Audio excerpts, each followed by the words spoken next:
हाँ तो बच्चा लोग क्लास 10th फिजिक्स का चैप्टर था human I and the colourful world. तो मानव नेत्र और रंग बिरंगी दुनिया, इस चैप्टर में कुछ चीज़ों को हम पीछे पढ़ चुके हैं और इस वाले लेक्चर में उन्हीं चीज़ों को आगे बढ़ाएंगे। और पीछे जो है यानी इसके पिछले लेक्चर में हम लोगों ने मायोपिया के बारे में बात किया था। आँखों के दोष के बारे में हम लोग पढ़ रहे थे। तो पहला दोष क्या था? मायोपिया। उसमें क्या हो रहा था?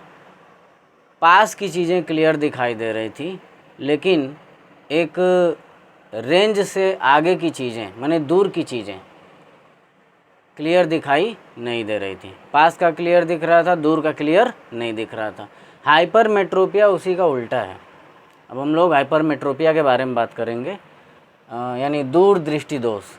ठीक है, इसको फार साइटेडनेस भी बोलते हैं। हाइपरमेट्रोपिया को और क्या बोलते हैं? फार साइटेडनेस माने दूर दृष्टि दोष।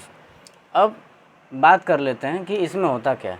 अ पर्सन विथ हाइपरमेट्रोपिया, एक व्यक्ति जिसको हाइपरमेट्रोपिया हो गया है यानी कि दूर दृष्टि दोष हो गया है, कैन सी देख सकता है, डिस्टेंट ऑब्जेक्ट्स दूर की चीज़ों को। एक आदमी जिसको हाइपरमेट्रोपिया हो गया है वो दूर की चीज़ों को क्या कर सकता है? देख सकता है। क्लियरली देख सकता है। क्लियरली का मतलब स्पष्ट रूप से देख सकता है। बट कैन नॉट सी, लेकिन नहीं देख सकता नियर बाई ऑब्जेक्ट्स, पास की चीज़ों को, डिस्टिंक्टली स्पष्ट रूप से। ठीक है, तो जिस आदमी को हाइपरमेट्रोपिया हुआ है, जिस भी बंदे को हाइपरमेट्रोपिया हुआ है, वो दूर की चीज़ों को, डिस्टेंट ऑब्जेक्ट्स को क्लियरली देख लेगा, स्पष्ट देख पाएगा, लेकिन पास की चीज़ों को स्पष्ट नहीं देख पाएगा। The near point for the person, इस आदमी का नियर पॉइंट। अब ये नियर पॉइंट फार पॉइंट क्या होता है पीछे बताए हैं, फिर भी एक बार फिर से सुन लो। जैसे कोई आदमी है, जितना करीब से करीब का वो देख सकता है, इतने करीब का देख सकता है तो यही उसका नियर पॉइंट होगा।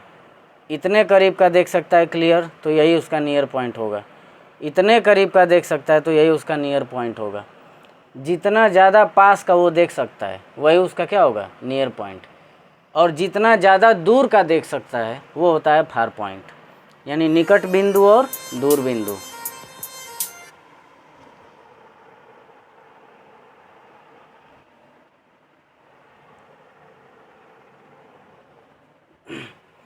तो हम बता रहे थे नियर पॉइंट और फार पॉइंट, तो निकट बिंदु और दूर बिंदु। अब जैसे हम इतने पास का देख रहे हैं, है ना, तो क्लियर देख पा रहे हैं, और पास लाएंगे तब भी दिखेगा लेकिन आँखों पे जोर जाएगा। तो वो बिंदु जहाँ तक लाने के बाद पास भी दिख जाए, पास का बिंदु, नज़दीक का बिंदु, जहाँ तक वस्तु को लाने के बाद क्लियर देख भी पाओ और आँख पे जोर भी ना जाए, वो नियर पॉइंट होता है। और ऐसे ही जितनी दूर तक का देख सकते हैं वो होता है फार पॉइंट। तो जिस आदमी को हाइपरमेट्रोपिया हुआ होता है उसका near point farther away from the normal near point, normal near point से यानी 25 सेंटीमीटर से ज़्यादा हो जाता है। 25 सेंटीमीटर की वस्तुओं को एक नॉर्मल इंसान, मतलब एक स्वस्थ इंसान जिसकी आंखों में कोई दिक्कत नहीं है, वो 25 सेंटीमीटर तक क्लियर देख सकता है आंखों पे बिना जोर जाए। ठीक है, लेकिन जिसको हाइपरमेट्रोपिया हुआ है उसका नियर पॉइंट 25 सेंटीमीटर अब नहीं रह जाएगा, थोड़ा आगे बढ़ जाएगा।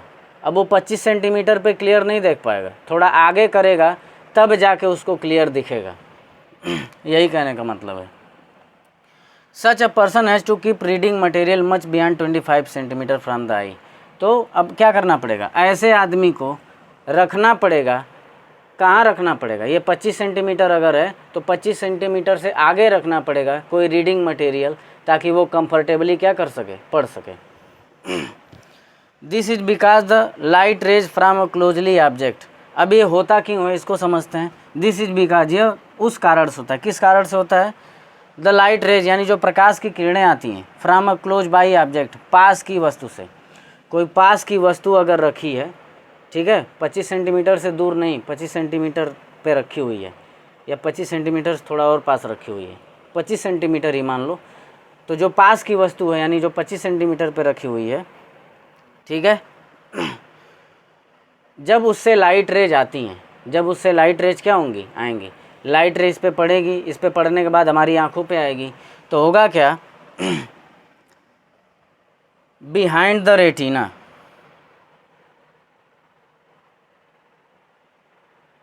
बिहाइंड द रेटिना कहने का मतलब क्या, जो प्रकाश की किरणें आती हैं, जो प्रकाश की किरणें आती हैं, जैसे हम फिगर बना करके इसको समझ लेते हैं।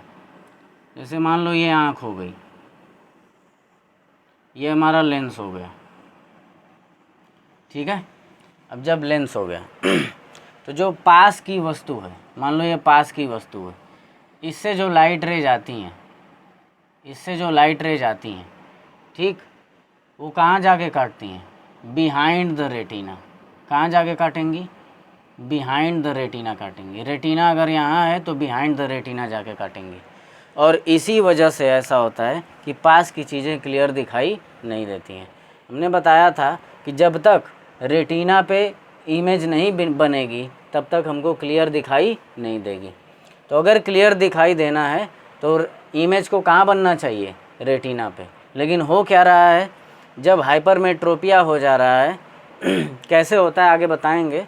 हाइपरमेट्रोपिया जब हो जाता है तो जो प्रकाश की किरणें होती हैं, कौन सी प्रकाश की किरणों की बात कर रहे हैं हम लोग, जाहिर सी बात है पास की वस्तुओं की बात करेंगे। दूर का तो दिख रहा है, पास का नहीं दिख रहा है। तो जो पास की वस्तु रखी हुई है, जब उससे लाइट रेज आती हैं, लाइट रेज जब उससे आती हैं फिर आँखों पे पड़ती हैं, आँखों पे पड़ने के बाद वो लाइट रेज यानी प्रकाश की किरणें कहाँ जाके काटती हैं, रेटिना के पीछे पिछवाड़े जाके काट देंगी। अब जब पिछवाड़े जाके काट देंगी तो बेचारे को पास की चीज़ क्लियर दिखाई नहीं देगी। इसीलिए हमने बोला कि यहाँ 25 सेंटीमीटर पे न रख करके थोड़ा सा कहाँ रखना पड़ेगा, आगे रखना पड़ेगा, ताकि ये क्लियर देख पाए। अब थोड़ा सा आगे रखेगा तो ये लाइट रेज थोड़ा सा इधर आएंगी, रेटिना पे आ जाएंगी, तो क्लियर देख पाएगा। यही चीज़ है। अब ये दोष होता कैसे है, दिस डिफेक्ट एराइजेज, यह दोष होता है either because the focal length of the eye lens too long, जो आई लेंस है उसकी फोकल लेंथ बहुत बढ़ जाए, उसकी फोकल लेंथ बहुत क्या हो जाए, बढ़ जाए। अब फोकल लेंथ कैसे बढ़ेगी, अगर ये लेंस पतला हो जाएगा। जैसे मान लो एग्जाम्पल से समझाते हैं इसको, फिगर बना करके।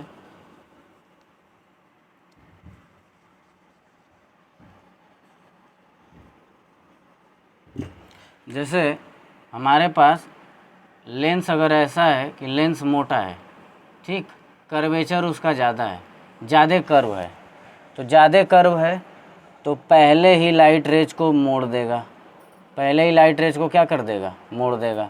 जब पहले ही मोड़ देगा तो फोकल लेंथ क्या हो जाएगी, कम हो जाएगी।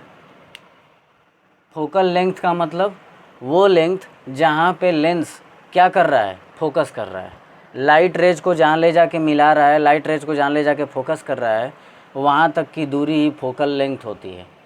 तो अगर लेंस का कर्वेचर ज़्यादा है, ज़्यादा घुमा हुआ है, तो पहले ही मोड़ देगा, पहले ही मोड़ देगा, यानी फोकल लेंथ छोटा हो गया। और अगर ये लेंस पतला हो जाएगा, अगर ये लेंस पतला हो जाएगा, लेंस अगर पतला हो गया तो अब ये पहले ही लाइट रेज को नहीं मोड़ेगा। अब इतने पे है तो कुछ दूर तक तो लाइट रेज जाएंगी ना, कुछ दूर तक लाइट रेज जाएंगी। बस उल्टा करके समझ लो, जब कर्वेचर ज़्यादा था तो पहले ही मोड़ दे रहा था, अब कर्वेचर कम हो गया तो लाइट रेज को कहाँ जाने देगा, आगे जाने देगा। तो यही होता है, ठीक है। लेंस जब पतला हो जाता है तो उसका कर्वेचर कम हो जाता है, कर्व कम हो जाता है, और जब कर्व कम हो जाता है, कम मुड़ा हुआ रहेगा, तो लाइट रेज को आगे तक जाने देगा, आगे भेज देगा। इसी वजह से बिहाइंड द रेटिना, कहाँ पे लाइट रेज कहाँ काटेंगी, बिहाइंड द रेटिना काटेंगी। एक तो ये वजह हो गई। दूसरी वजह होती है द आई बाल हैज़ बिकम टू स्मॉल, जो आई बाल है, आई बाल यानी ये आई बाल है, ये बहुत छोटा हो जाए, आई बाल बहुत क्या हो जाए, छोटा हो जाए। लेंस में कोई गड़बड़ी नहीं है। अब की बार पहले आई बाल सही था, लेकिन लेंस पतला हो गया था, यानी फोकल लेंथ छोटी हो गई थी, अरे फोकल लेंथ बड़ी हो गई थी। ठीक, अब लेंस सही है, लेंस नॉर्मल है, लेकिन जो आईबाल है वो छोटा हो गया। अब जब आईबाल छोटा हो जाएगा तो रेटिना यहाँ था, अब यही आईबाल छोटा हो गया तो रेटिना को कहाँ लेके आ जाएगा? आगे। जब रेटिना को लेकर के आगे आ जाएगा तो जो लाइट रेज आ रही थी वो तो जैसे आ रही थी वहीं पे काटेंगी। कहाँ काटेंगी? पहले जहाँ रेटिना हुआ करता था वहीं काटेंगी, लेकिन आईबाल छोटा होने से रेटिना खिसक के कहाँ आ गया है? आगे। तो हम बोलेंगे कि जो लाइट रेज हैं यानी प्रकाश की किरणें हैं वो रेटिना पे ना काट के कहाँ काट रही हैं? रेटिना के पीछे। गलती से इसको रेटिना मत समझ लेना।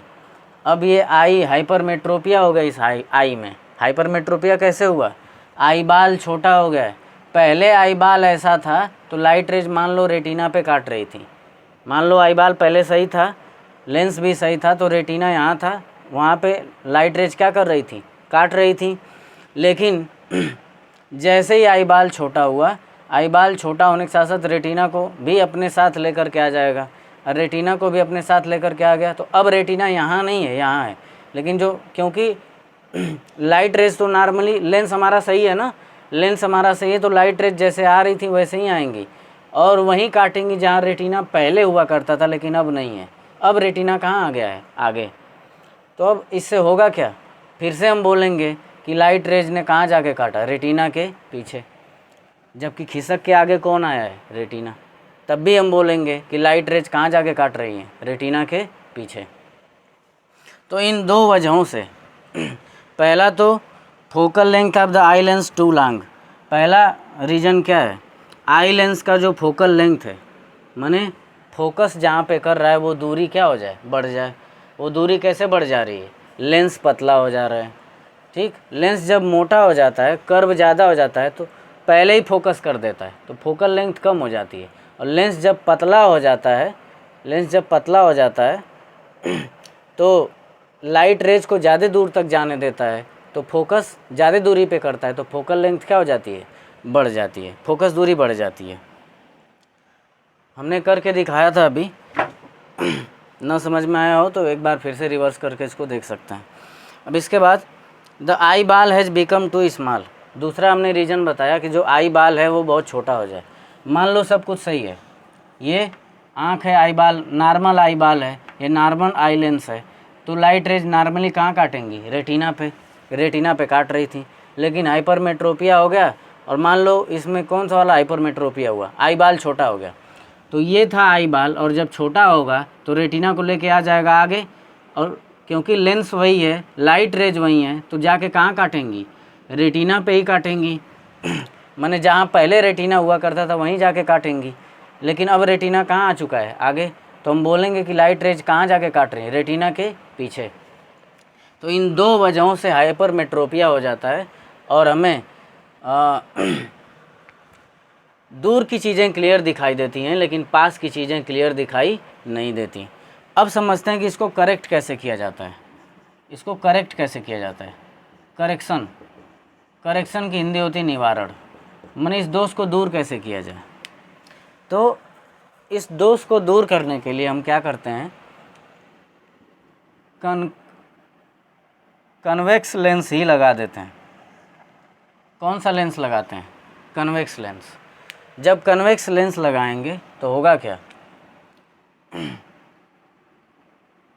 दूसरा फिगर बना के समझा देते हैं।